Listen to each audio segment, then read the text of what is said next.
Hello, welcome. If we have the chat function, finish this sentence in the chat. Connecting with nature makes me feel. Now, if we don't have the chat function, go ahead and maybe write it down or at least think it in your head.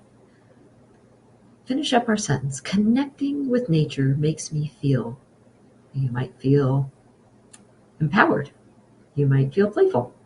You might feel a little vulnerable. You might have lots of different feelings about how you are out in nature. You're welcome to write more than one. I'll give you just a moment. You might feel sciencey. You might feel like a fish out of water. Thank you for having me today. My name is Nikki Julian. I'm the Outreach Director for the Arizona Wildlife Federation.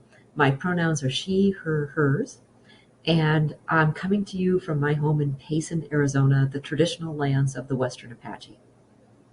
The Arizona Wildlife Federation is dedicated to inspiring, assisting individuals and organizations to value, conserve, enhance, manage, and protect wildlife and wildlife habitat. Since 1923, we've been uniting Arizonans and decision makers around nonpartisan, science-based solutions to conserve and protect our state's wildlife, wildlife habitat, and public lands for generations to come. Now, remember back at the beginning when I was asking you for your different feelings about how you connect in nature. Well, I'm sure I'm going to see some empowering and positive responses from this crowd because I'm speaking to the choir, your environmental educators. But as many of you know from your past or the children and adults that you interact with, spending time in nature often doesn't start out feeling comfortable, fun, playful. But when we have a helping hand, maybe a friend or a mentor, connecting with nature can quickly become second nature. Luckily, there are many helping hands out there, including these 3 programs that I want to tell you about from the Arizona Wildlife Federation. The first one is the ECHO program. That's Early Childhood Health Outdoors. Their motto is outdoors for every child, every day. They work in 3 different buckets. First of all is fantastic design, intentional design of very place-based centered, and within the budget that you want to do. We're going to help you create a site that matches your needs. The second bucket is activation, helping our teachers know what to do in those spaces and feeling comfortable in those spaces. And the third one is to advocate for nature play in early childhood in the curriculum, in licensing. So our intentional designs are influenced by the licensing we have now, and we hope that we're influencing licensing for the future so we get even more nature play connections for children. Now, as we go along in my program today, my next the 10-minute program, I'm going to be putting up several different websites. You see that the website here for ECHO is nwf.org/ECHO, ECHO. The Arizona Wildlife Federation is the state affiliate for National Wildlife Federation. I'll tell you a little bit about how I connected with this program. Back in 2019, I applied for the job with the Arizona Wildlife Federation, and a couple weeks later, I went to the Natural Start Alliance conference, and I met one of the teammates from the ECHO program, and I was so blown away by this program. I just absolutely loved it. Before I even left the conference, I called back the person I had interviewed with at Arizona Wildlife Federation, and I said, you really need to hire me because I want to make sure this program happens here in Arizona. So, and he did. So really happy to be part of this program in Arizona. What we're doing right now is we're bringing awareness to people about the program. We're also doing some outreach and networking. And then we're also in negotiations for some demonstration sites. And we're hoping to find some funding so that we can do even more sites in Arizona in the future. So hopefully you'll connect with me on this. Now, the next program I want to talk to you about is the Eco Schools program. We're moving up in age just a little bit. So the Eco Schools program is a global program here in the United States. It's hosted by the National Wildlife Federation. So I have NWF's website up on the screen as well. The vision for this is empowering today's students for a more sustainable tomorrow. The Eco Schools program has been around for almost 20 years now. Schools across the country can sign up. There's no fee to join. The website has an incredible array of resources for you. You don't even have to sign up to see those resources. You can check it out beforehand. And how the Eco Schools program works is there's 12 different pathways for helping student leaders. It's a very student-driven program, very project-based program, to find ways that they can make their school more sustainable. And like these girls here in the Fountain Hills Charter School, thank you, Lisa Resticia, for being our partner on this.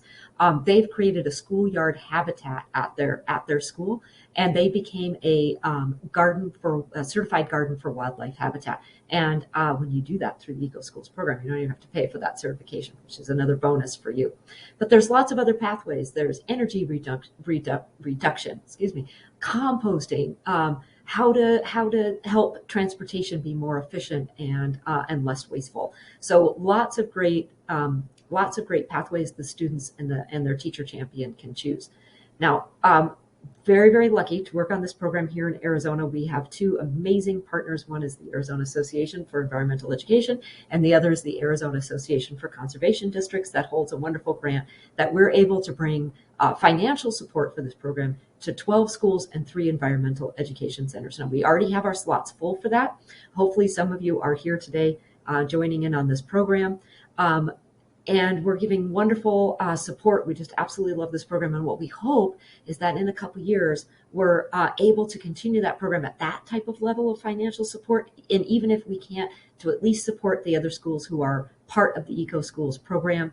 And we have a website where schools can at least learn from each other, which is awesome. So traditionally, the Eco Schools program has been a K through 12 program, but in COVID, they really expanded that out. It's now into preschool, undergraduate, but also different venues as well. So non-formal educational venues are also welcome. Places of worship venues are also welcome.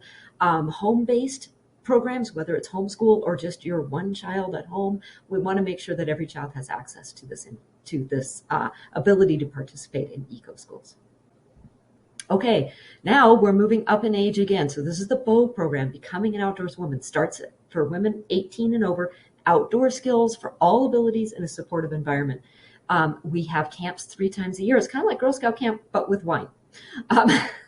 So here's me on the right in the red and black shirt. I don't even remember getting that high up in the tree. I was that scared. Now the woman on the left, tiptoeing across that rope, is 77 years old in this picture. When I came back to BOW a couple years later in 2021, her and I went on a hike together, and she fell.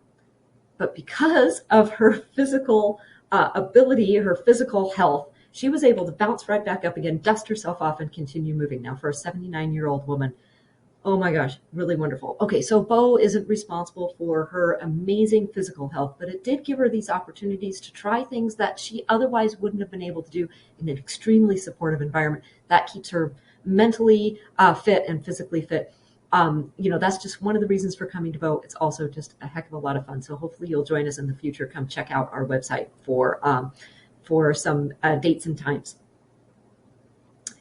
All right, so we talked about 3 different programs. We talked about the ECHO program, Early Childhood Health Outdoors.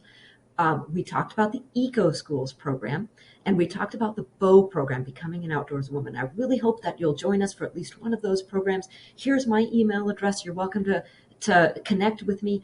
And here's what I want you to think about. Now, we talked about all those adjectives that we had at the beginning. Connecting with nature makes me feel empowered, confident, a little nervous, but ready to take it on. Some of you can offer that helping hand, to our students, to our friends, to our families, to our loved ones. Others of you need that helping hand. We're all in different places when it comes to nature. I really hope that you can connect with these programs and be that helping hand on one side or the other. Thank you very much for joining me today, and we'll see you outside.